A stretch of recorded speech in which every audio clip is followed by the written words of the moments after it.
बहुत समय पहले भारत के एक पुराने गांव शिवपुर में एक साधारण सा युवक विक्रम रहता था।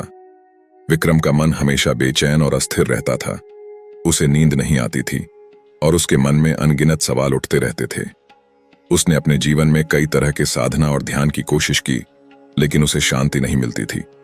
एक दिन गांव में एक रहस्यमयी साधु स्वामी सदानंद का आगमन हुआ। लोग कहते थे कि वे हिमालय की ऊंची कंदराओं में सालों तक तपस्या कर चुके थे और ध्यान की एक ऐसी चमत्कारी विधि जानते थे जो किसी ने आज तक नहीं सुनी थी। उनकी उपस्थिति में एक अद्भुत शांति थी, मानो वे ध्यान की गहराइयों से जुड़े हों। विक्रम ने स्वामी सदानंद के बारे में सुना और उनसे मिलने का निश्चय किया। अगले ही दिन वह उनके पास पहुंचा और अपनी बेचैनी और परेशानियों के बारे में बताया। स्वामी सदानंद ने उसकी आंखों में गहरी नजर डाली और कहा, तुम्हारा मन बहुत अस्थिर है, लेकिन तुम्हारी आत्मा शांति की खोज में है। मैं तुम्हें ध्यान की एक गुप्त विधि सिखाऊंगा, लेकिन इसके लिए तुम्हें साहस और संयम रखना होगा। यह विधि आज तक किसी ने नहीं जानी। विक्रम ने स्वामी के चरणों में झुककर विधि सीखने की अनुमति मांगी। स्वामी ने कहा, रात का समय इस साधना के लिए सर्वोत्तम है। आज रात चंद्रमा के ठीक सामने बैठकर ध्यान करो, पर एक बात ध्यान रखना, साधना के दौरान जो भी हो, जो भी दिखे, तुम अपनी आंखें मत खोलना और किसी से भी इस विधि का जिक्र मत करना। विक्रम ने हामी भरी और रात होने की प्रतीक्षा करने लगा। जैसे ही चांद आकाश में चमकने लगा, विक्रम गांव के बाहर एक सुनसान जगह पर पहुंच गया। उसने अपने आसपास का ध्यान किया और स्वामी सदानंद की बताई हुई ध्यान की स्थिति में बैठ गया। उसने अपनी आंखें बंद की और गहरी सांसें लेकर मन को एकाग्र करना शुरू किया। कुछ ही क्षणों में उसे एक अजीब सी ऊर्जा अपने शरीर में महसूस होने लगी, जैसे उसकी हर सांस के साथ कोई अदृश्य शक्ति उसके भीतर प्रवेश कर रही हो।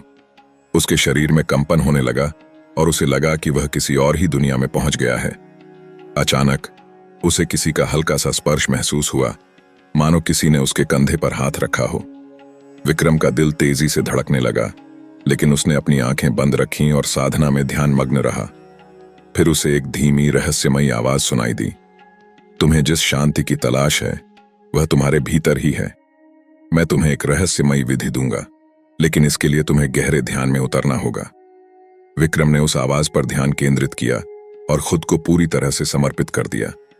उसे एक गहरी और रहस्यमयी गुफा का दृश्य दिखाई देने लगा, जहां तक पहुंचने के लिए उसे एक प्रकाश की धारा के साथ जाना था। उसने उस प्रकाश की ओर बढ़ना शुरू किया। जैसे ही वह उस गुफा के भीतर पहुंचा, उसने देखा कि वहां एक चमकदार रत्न रखा हुआ था, जो मानो किसी जादुई शक्ति से भरा था। जैसे ही उसने उस रत्न को उठाने की कोशिश की, उसे एक भयानक गूंज सुनाई दी, अगर तुम इस रहस्य को जानना चाहते हो तो अपनी सभी इच्छाओं का त्याग करना होगा और ध्यान की गहराइयों में उतरना होगा। विक्रम ने सभी सांसारिक इच्छाओं को त्यागने का प्रण लिया और गहरे ध्यान में उतर गया। अचानक उसे लगा कि वह हवा में तैर रहा है। उसके मन में एक अद्भुत शांति का अनुभव होने लगा। उसे अपनी सारी चिंताएं और दुख हल्के लगने लगे।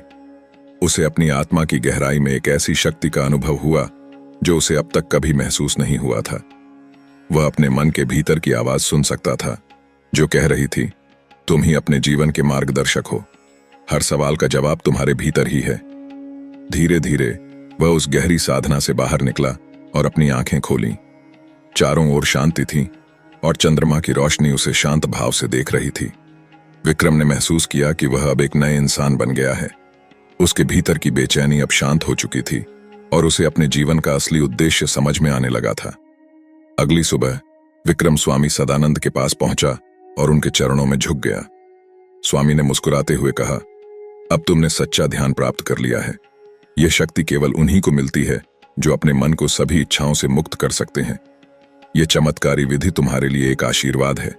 अब इसे सच्चे दिल से लोगों की भलाई के लिए उपयोग करना। विक्रम ने उस दिन से ध्यान की इस गुप्त विधि को अपनाया और अपनी शांति का संदेश दूसरों तक पहुंचाने लगा। अगर ये जानकारी आपको अच्छी लगी हो तो कमेंट्स में जरूर बताएं, ताकि हम ऐसी ही जानकारी आप तक पहुंचा सकें। और साथ में हमारी चैनल यूनिवर्स लॉगिन को सब्सक्राइब करना मत भूलना, क्योंकि हमारे चैनल पर आपको सफल होने के अनेकों उपाय और अध्यात्म से जुड़ने का रास्ता मिलेगा। मिलते हैं नेक्स्ट वीडियो में, तब तक के लिए जय हिंद, जय भारत।